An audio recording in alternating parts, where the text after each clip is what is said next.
Hello guys, welcome back to my channel Demystify and जो first commerce है you are welcome to.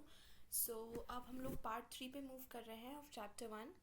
Subject is logic and we are reading from the book by Irvin Copy, Introduction to Logic. So हमने अभी पिछले वाले part 1 and part 2 में काफ़ी कुछ discuss कर लिया था. Deductive arguments, inductive arguments, what logic is, proposition arguments.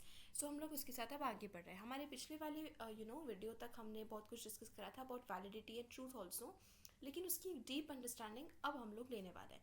तो if I do a recap, हमने ये डिस्कस किया था दैट डिडक्टिव आर्ग्यूमेंट्स में the deductive argument can be valid और इट कैन बी इनवैलिड. या तो either it will be valid or invalid, there is no third option. Okay. Now what is valid and invalid? Now let's understand that. So first of all, validity and invalidity applies to the whole argument. It does not apply to a single proposition, but the truth and falsity applies to a single proposition. So it's a major difference that you need to understand. Truth और false जो होता है वो एक proposition होता है. Valid and invalid पूरा argument होता है जिसमें प्रीमाइस, कंक्लूजन, मतलब मोर देन वन प्रोपोजिशन होता है. So deductive argument is valid when it succeeds in linking with logical necessity the conclusion to its premises. तो if the conclusion is logically linking with its premises, अगर हम premises से conclusion को deduce कर पा रहे हैं, that is when it is valid. So its validity refers to the relation between its propositions, between the set of propositions that serve as the premises and the one proposition that serves as the conclusion of that argument. If the conclusion follows with logical necessity from the premises, we say that the argument is valid. Therefore, validity can never apply to any single proposition by itself because the needed relation cannot be possibly found within any one proposition.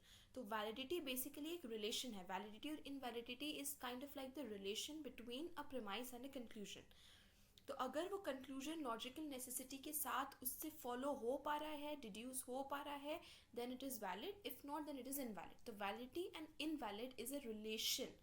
That is why एक single proposition पे apply कर ही नहीं सकता because in a relationship there need to be more than one. On the other hand, truth and falsity जो है या falsehood है, वो जो है वो एक single proposition, individual proposition जैसे एक premise या एक conclusion के ऊपर apply होता है because there is a single statement जो true या false होगा. ठीक है. तो ऐसा हो सकता है कि एक premise true है पर दूसरा premise false है, पर conclusion false है, true है. तो truth and falsity applies to a single proposition. Okay. And yeah, the conclusion might have been validly inferred, but to say that any conclusion or any single premise is itself valid or invalid makes no sense. तो truth and falsity का validity invalidity से लेना नहीं होता है because valid invalidity applies to the whole argument. और हम truth और फॉल्सिटी की बात करते हैं एक प्रोपोजिशन के लिए. तो एक प्रोपोजिशन ट्रू या फॉल्स होता है. ओके, फॉर एग्जांपल अगर कहा जाए that Narendra Modi is our prime minister, तो this is a proposition and it is true. ये एक प्रीमाइस है जो कि ट्रू है.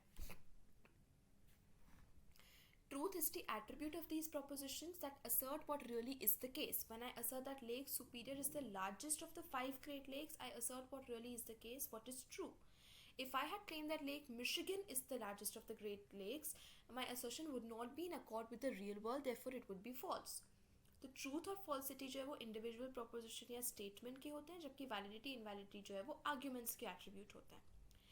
Just as the concept of validity cannot apply to single propositions, the concept of truth cannot apply to arguments. Of the several propositions in an argument, some may be true or some or all may be false. However, the argument as a whole is neither true or false. पूरा के पूरा argument true या false नहीं हो सकता. Propositions which are statements about the world may be true or false. Deductive arguments which consist of inferences from one set of propositions to other propositions may be valid or invalid. The relations between true or false propositions and valid or invalid arguments are critical and complicated. Those relations lie at the heart of deductive logic. It devoted largely to the examination of those complex relations, but a preliminary discussion of the relation between validity and truth is in order here. तो अब यहाँ पे बहुत confusion होता है कि यार true है तो valid है कि नहीं है, या फॉल्स है तो वैलिड है कि नहीं है, या ट्रू है तो इनवैलिड है कि वैलिड है, मतलब क्या रिलेशन है कि या वो तभी वैलिड होगा जब ट्रू है? नहीं, ऐसा नहीं है, फॉल्स के केसेस में भी वो वैलिड हो सकता है। तो अब हम इसको समझेंगे एंड आगे जो है वो ये देखिए, यहाँ पर हम लोग 7 रूल्स करेंगे आगे, और इन रूल्स से और भी हमें क्लैरिटी मिलेगी, तो हम लोग उसी के ऊपर अब डिस्कशन करेंगे। We begin by emphasizing that an argument may be valid even if one or more of its premises is not true. तो वैलिडिटी और इनवैलिडिटी का एज सच ट्रूथ या फॉल्सिटी से बहुत ज़्यादा, ऐसा नहीं है कि अगर कोई फॉल्स है तो वो इनवैलिड है, या कोई ट्रू है तो वो वैलिड है। नो, वो फॉल्स होकर भी वैलिड हो सकता है, ट्रू होकर भी इनवैलिड हो सकता है आर्ग्यूमेंट। मतलब एक उसका एक प्रोपोजिशन ट्रू है बट वो आर्ग्यूमेंट इनवैलिड है, या उसका एक प्रोपोजिशन फॉल्स है या वो आर्ग्यूमेंट वैलिड है, it is possible. Every argument makes a claim about the relation between its premises and the conclusion drawn from them. That relation may hold even if the premise turns out to be false or the truth of the premise is in dispute. This point was made dramatically by Abraham Lincoln in 18. अच्छा, यहाँ पर अब जो है ये example दिया हुआ है, तो देखिए जो एग्जाम्पल है उसको हम बहुत नहीं कहते. देखिए, an argument may be valid even when it's conclusion and one और मोर प्रीमाइसेस इज फॉल्स. अब कैसे उसके रूल्स है, ओके. तो again it is emphasised again and again because it's a very very important point two remember. बहुत confusion होता है क्या वैलिडिटी है, क्या ट्रू है, क्या साउंड अनसाउंड है. इसीलिए the validity of an argument, emphasize once again, depends only on the relation of the premises to the conclusion. premise और conclusion के बीच में क्या relation है, validity invalidity सिर्फ उस पर depend करती है, उसकी truth और falsity पर नहीं depend करती है. There are many possible combinations of true and false premises and conclusions in both valid and invalid arguments. Here are 7 illustrative arguments, each prefaced by the statement of the combination of truth and validity that it represents. With these illustrations, whose content is deliberately trivial before us, we will be in a position to formulate some important principles concerning the relations between truth and validity. तो यहाँ पर देखिए 7 rules हमें दिए हुए हैं about truth and validity. तो हम उन rules को ध्यान से देखेंगे and we'll try to understand them. देखिए, पहला है Some valid arguments contain only true propositions, true premises and a true conclusion. सबसे सीधा केस, सबसे easy केस. Conclusion भी true है, premises भी true है, argument भी valid है. यहाँ पर example दिया है, all mammals have lungs, all whales are mammals, therefore all whales have lungs. अब ये हमारे दो premises है, all mammals have lungs and all whales are mammals. ये हमारे दो premises है and they are universal. Okay, universal, particular क्या होते हैं, that हम अगले वाले section में हम लोग समझने वाले हैं. तो बहुत सिंपल क्लियर केस है, सभी मैमल्स के पास लंग्स होते हैं और सारे के सारे वेल्स मैमल्स होते हैं. इसका मतलब सिंपल है कि जब सभी मैमल्स के पास लंग्स हैं और सभी वेल्स मैमल्स हैं, दैट मीन्स सभी वेल्स के पास भी लंग्स होते हैं. A true premise, both of the premises are true, scientifically accurately भी वो ट्रू है, ओके. रियल वर्ल्ड के कॉन्टेक्स्ट में भी they are true and conclusion भी ट्रू है. एंड कंक्लूजन जो है वो दोनों प्रीमाइस से हम डिराइव कर पा रहे हैं कि मैमल्स के पास लंग्स हैं और वेल्स के पास भी वेल्स जो है वो मैमल्स हैं. इसका मतलब वेल्स के पास लंग्स होते हैं. तो हमने डायरेक्टली प्रीमाइसेस से कंक्लूजन को डिड्यूस कर लिया है. हमारा नेक्स्ट है some valid arguments contain only false propositions, false premises and a false conclusion. अब देखिए, all 4-legged creatures have wings. All spiders have exactly 4 legs, therefore all spiders have wings. This argument is valid because if its premises were true, its conclusion would have to be true also, even though we know that in fact both premises and the conclusion of this argument are false. अब देखिए यहाँ पर why is this argument valid? क्योंकि अगर हम single proposition की बात करें तो वो single proposition fact wise false है कि 4-legged creatures के पास विंग्स नहीं होते हैं. मतलब अगर हम फैक्ट्स की बात करें तो ये भी ट्रू है. स्पाइडर्स के पास 4 legs होते हैं, ये भी फॉल्स है, okay. 4-legged creatures have wings, ये भी फॉल्स है. स्पाइडर्स के पास 4 legs होते हैं, ये भी फॉल्स है. और सभी स्पाइडर्स के पास विंग्स होते हैं, ये भी फॉल्स है.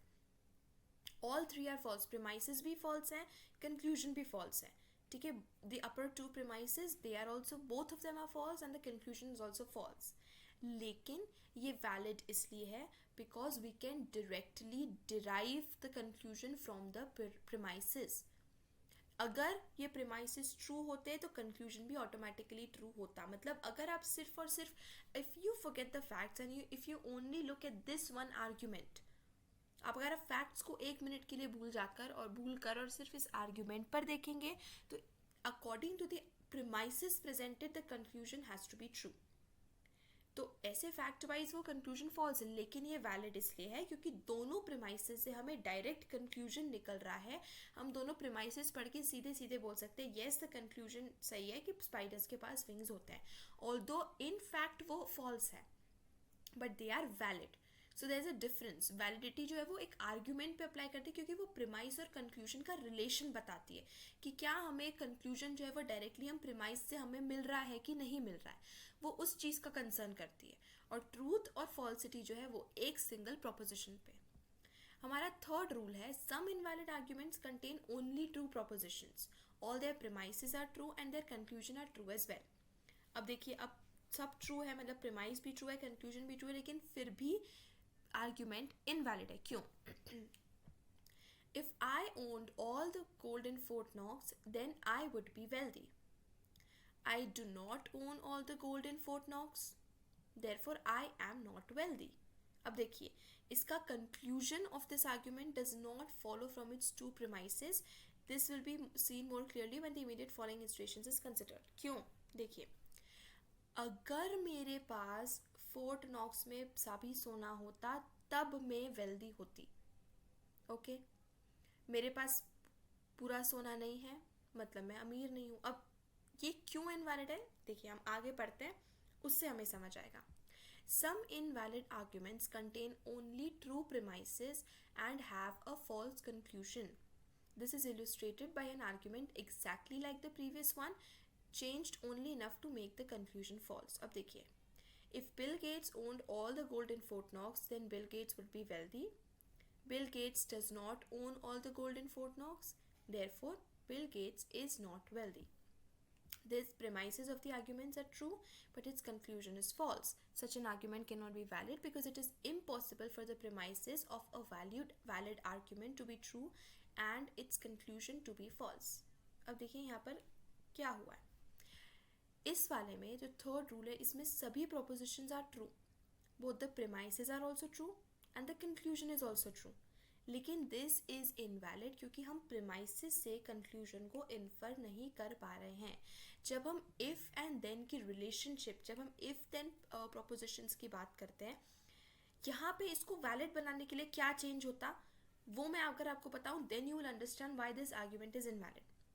अगर ये आर्ग्यूमेंट वैलिड होता, ओके, द थर्ड वाले का, तो ये कैसा होता? If I owned all the gold in Fort Knox then I would be wealthy. Second premise should have been I am not wealthy. Therefore, I do not own all the gold in Fort Knox. तो यहाँ पर अगर ये valid होता तो इसका second premise would have been I am not wealthy. अगर मेरे पास सोना होता तो मैं अमीर होता. मैं अमीर नहीं हूँ, मतलब मेरे पास सोना नहीं है. This is what makes it invalid.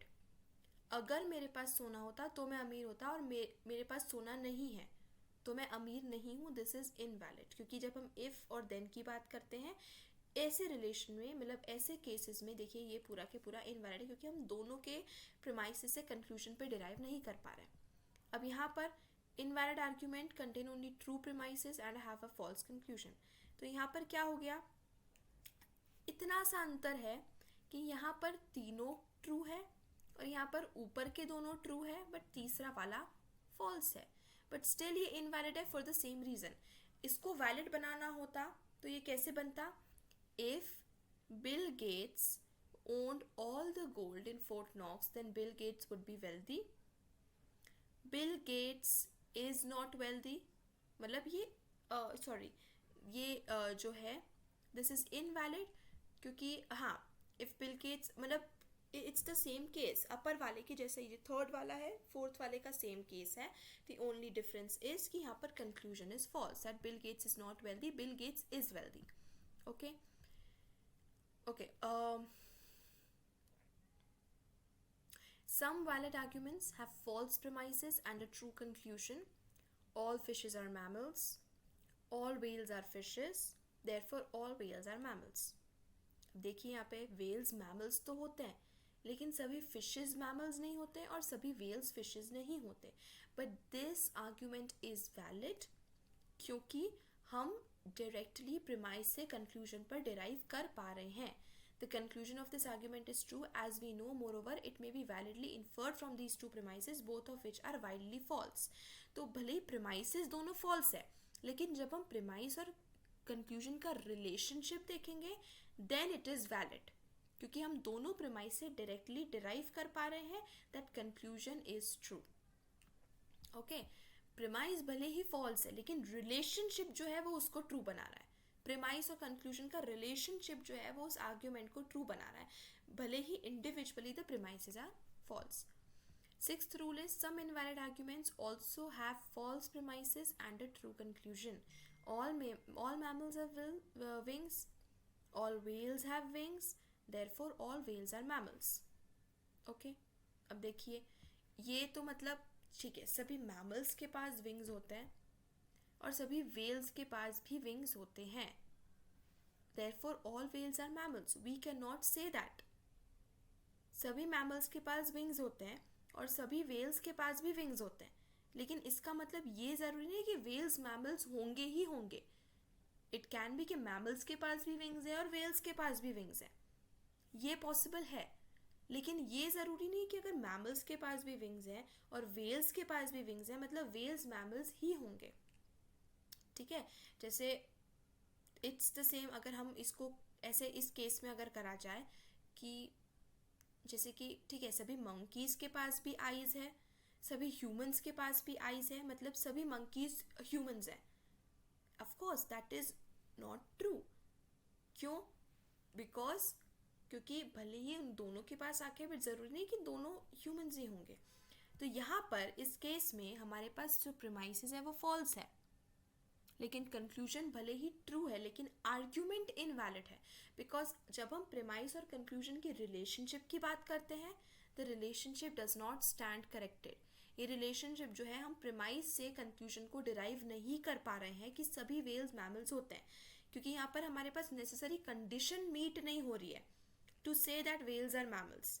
तो इंडिविजुअली देखिए दो अलग चीज़ें. जब हम ट्रू अनट्रू की बात कर रहे हैं तो हम रियल वर्ल्ड में फैक्ट वाइज बातें कर रहे हैं, और जब हम वैलिड इनवैलिड की बात कर रहे हैं तो वो हम सिर्फ और सिर्फ लॉजिक के वर्ल्ड की बात कर रहे हैं कि लॉजिक के वर्ल्ड में वो वैलिड और इनवैलिड इसलिए है क्योंकि प्रीमाइस और कंक्लूजन का रिलेशनशिप वैसा है. तो इसमें कंफ्यूजन की कोई बात नहीं है. ट्रूथ एंड फॉल्सिटी अलग चीज़ है, वैलिडिटी इनवैलिडिटी अलग चीज़ है.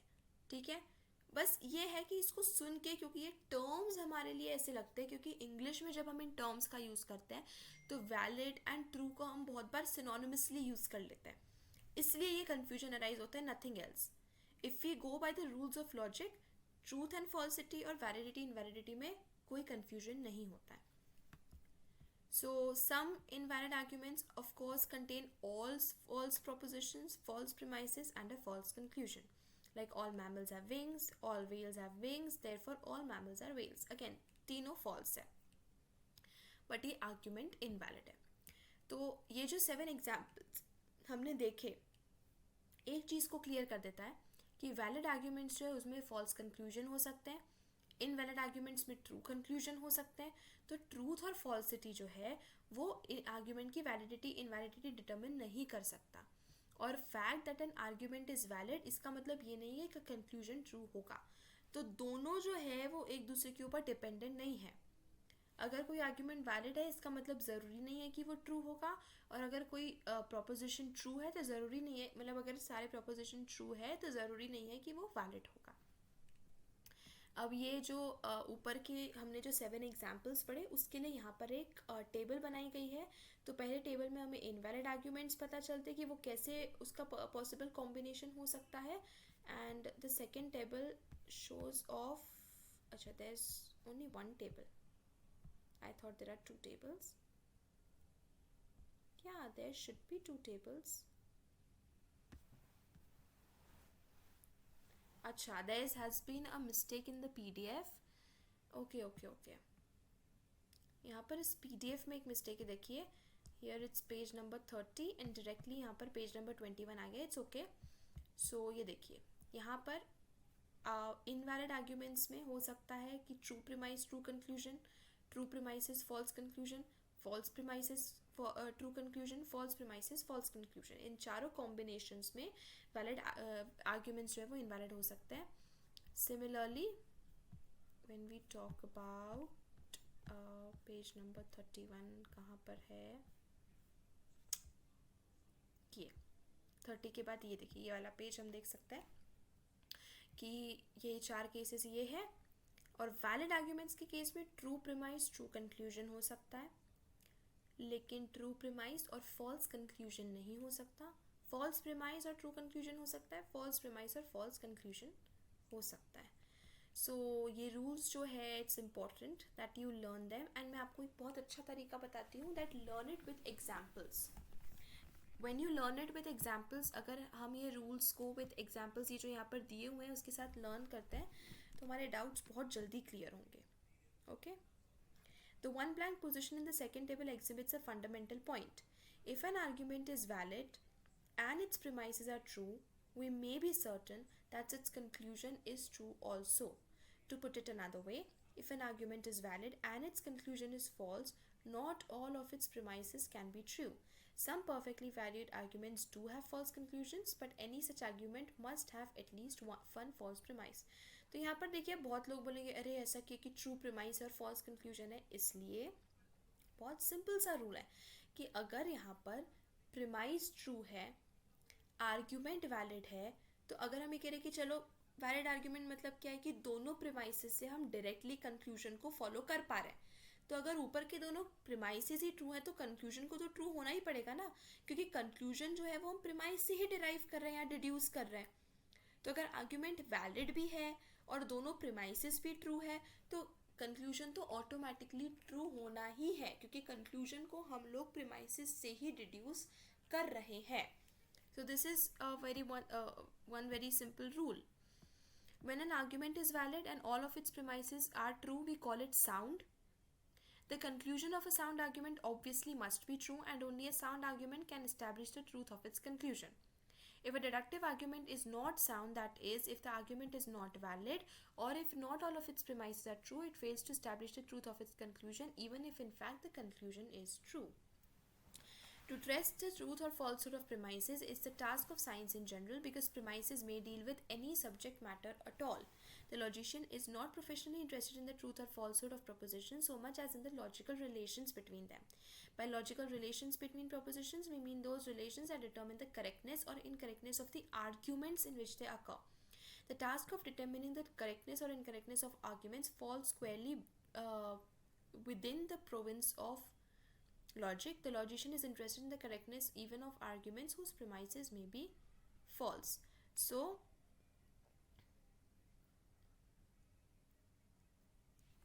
यहाँ पर हम क्या बोल रहे हैं कि हमारा मेन या चीफ कंसर्न जो है वो उसकी ट्रूथ या फॉल्सिटी से ज़्यादा उसके रिलेशन का है.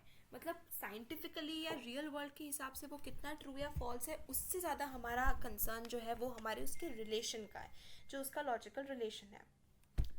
Why do we confine ourselves to arguments with true premises, ignoring all others? Because the correctness of arguments whose premises are not known to be true may be of great importance. In science, for example, we verify theories by deducing testable consequences from uncertain theoretical premises, but we cannot know beforehand which theories are true. In everyday life also, we must often choose between alternative courses of action, first seeking to deduce the consequences of each. To avoid deceiving ourselves, we must reason correctly about the consequences of the alternatives, taking each as a premise. If we were interested only in arguments with true premises, we would not know which set of consequences to trace out until we knew which of the alternate premises was true. तो हम यही है कि क्यों, मतलब ऐसा बोलेंगे. अच्छा, सम पीपल अब यहाँ पर बहुत बोल सकते हैं कि हम लोग फॉल्स की बात ही क्यों कर रहे हैं, कि कि किसी कोई ऐसा आर्ग्यूमेंट हो जिसमें प्रीमाइसेस फॉल्स हो, हम उसकी बात ही क्यों कर रहे हैं. उसकी बात इसलिए कर रहे हैं क्योंकि इट्स नॉट नेसेसरी कि हमारे सामने जो भी प्रेजेंट हो वो ट्रू ही हो. तो हमें डिस्टिंग्विश करना चाहिए एवरीडे लाइफ में भी, मतलब अगर हम प्रैक्टिकली भी देखें तो ऐसी बहुत सारी साइंटिफिक थ्योरीज होती है जिसमें हमें डिड्यूस करना पड़ता है, कंक्लूजन पे लाना पड़ता है। तो उसमें अगर हमारा मेन कंसर्न ट्रूथ या फॉल्सिटी के साथ है ही नहीं, तो अगर एक प्रेमाइज फॉल्स है तो उसका कंक्लूजन को फॉल्स, मतलब वो कंक्लूजन फिर ट्रू होने में उसकी स्टेप्स में ऑफ कोर्स प्रॉब्लम्स आएगी ही आएगी। That is why it is necessary कि हम लोग ट्रू और फॉल्स दोनों आर्ग्यूमेंट्स के साथ डील करें, दोनों प्रोपोजिशंस के साथ डील करें, not arguments.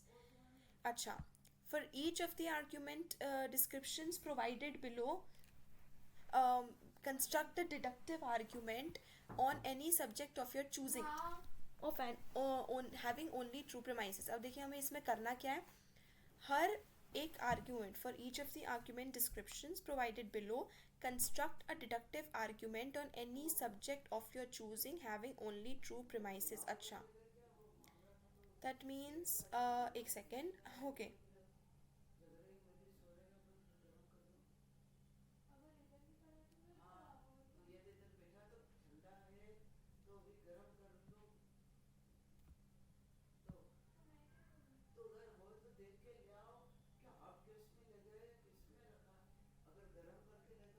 Okay, I am sorry, there was a technical problem. यहाँ पे हमें करना क्या है कि there is a description given, एक आर्ग्यूमेंट का डिस्क्रिप्शन यहाँ पर दिया हुआ है। हमें यहाँ पर एक डिडक्टिव आर्ग्यूमेंट को कंस्ट्रक्ट करना है, कोई भी हमारी चॉइस के सब्जेक्ट का जिसमें सिर्फ टू प्रीमाइसेस है। जैसे यहाँ पर मैं आपको एक एग्जांपल देती हूँ, we have to construct a valid argument with one true premise, one false premise, and a false conclusion. Okay, one true premise, one false premise, and a false conclusion.